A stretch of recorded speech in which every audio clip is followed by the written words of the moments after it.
இன்றைக்கி பாண்டியன் ஸ்டோர் எபிசோடில் என்ன நடக்குதுன்னு ஒரு சின்ன ரிவ்யூ பார்த்துடலாம். ராஜியும் கதிரும் வீட்டில் பேசிகிட்டு இருக்காங்க. பேசிட்டு இருக்கும்போது அவங்க கொடுக்க நினச்ச அப்பத்தாவுடைய ஃபோட்டோவும் அந்த தாத்தாவுடைய ஃபோட்டோவும் கொடுக்க நினச்ச ஃபோட்டோவை வரையறதுக்காக ஒரு ட்ராயிங் மாஸ்டர் வர வச்சுருப்பாங்க. அப்போதைக்கு அந்த ட்ராயிங் மாஸ்டர் வருவார். வந்து கேட்கும்போது எதை வச்சு வரையுது, ஒரு ஃபோட்டோ இருந்தால் கொடுத்தீங்கன்னா நான் அதை வச்சு வரைஞ்சிடுவேன் அப்படின்னு சொல்லிட்டு கேட்குறாரு. அதுக்கு 2 பேரும் ஃபோட்டோ தானே இல்லை, என்ன பண்ணுறது அப்படின்னு அவங்க யோசிக்க,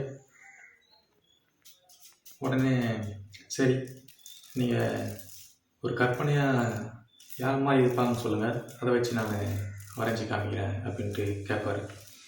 அப்போ தான் உடனே என்ன பண்ணார் கதிர், ஏதாச்சும் ஒன்று சொன்னால் தானே பண்ண முடியும் அப்படின்னு கேட்க, அதுக்கு ராஜி, எங்கள் வீட்டில் அண்ணன் தம்பி 2 பேர் இருக்காங்க பார்த்தீங்களா, கொஞ்சம் முறப்பாக இருக்காங்க இல்லையா, அவங்கள மாதிரி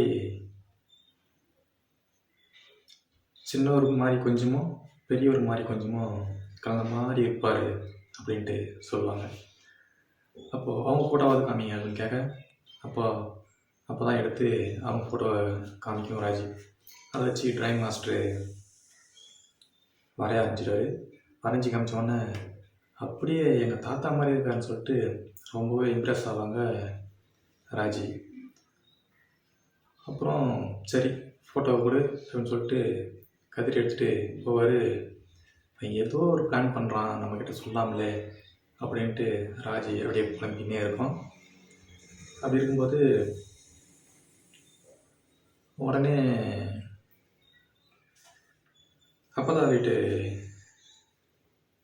எல்லாரையும் காமிப்பாங்க. அப்பத்தா எல்லாமே சந்தோஷமாக இருக்கும். அண்ணன் தம்பி எல்லாரும் வந்து கட்டி பிடிச்சி வாழ்த்து சொல்லுவாங்க, பிறந்த நாள் வாழ்த்துங்க அப்பத்தா அப்படின்ட்டு. அப்படி சொல்லும்போது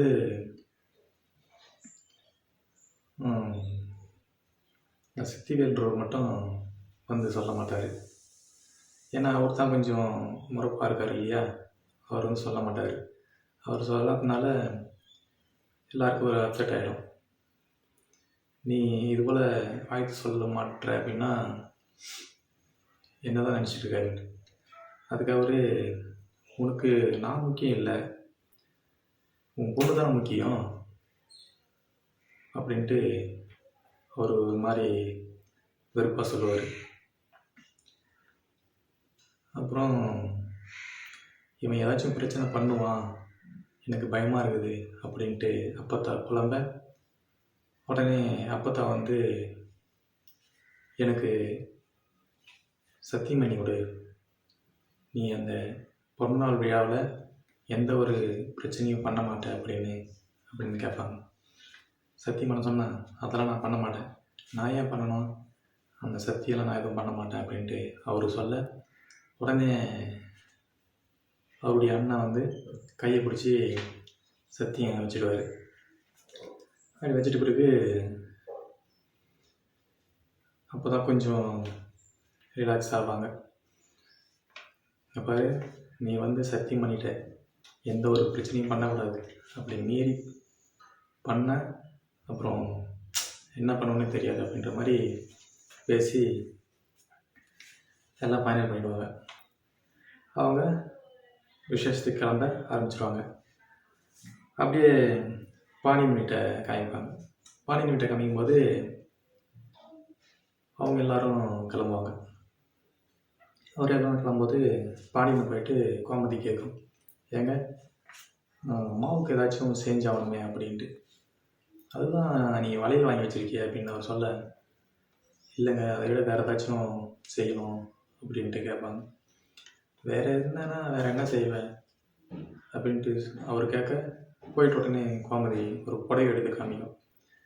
இதுதானே நீ கொடுக்க போகிற, இதுக்கே என்ன கேட்குற அப்படின்னு அவர் சொல்ல, இல்லைங்க இது வந்து நீங்கள் வாங்கி கொடுத்த புடவை, அதனால தான் யோசிக்கிறேன் எப்படி எடுத்து நீ கொடுக்குறது அப்படின்ட்டு அதெல்லாம் ஒன்றும் பிரச்சனை இல்லை, நீ எது நினைக்கிறியோ பண்ணு அப்படின்னு சொல்லிடுவார்.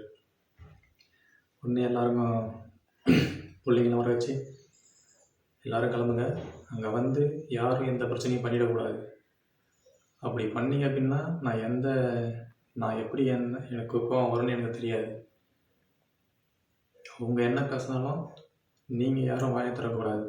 எப்படி போகிறோமோ அப்படி திரும்பி வந்துடணும் அப்படின்னு சொல்லிட்டு ஒரு கண்ட்ரோலாக போயிட்டு வரணுன்ட்டு ஒரு கட்டளை இடுறாரு பாண்டியன்.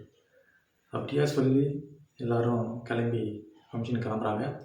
ஆனால் அங்கே பிறந்தநாள் ஃபங்க்ஷனில் என்ன நடக்கும்ன்ட்டு வெயிட் பண்ணி பார்க்கலாம். ஓகே, பாய்.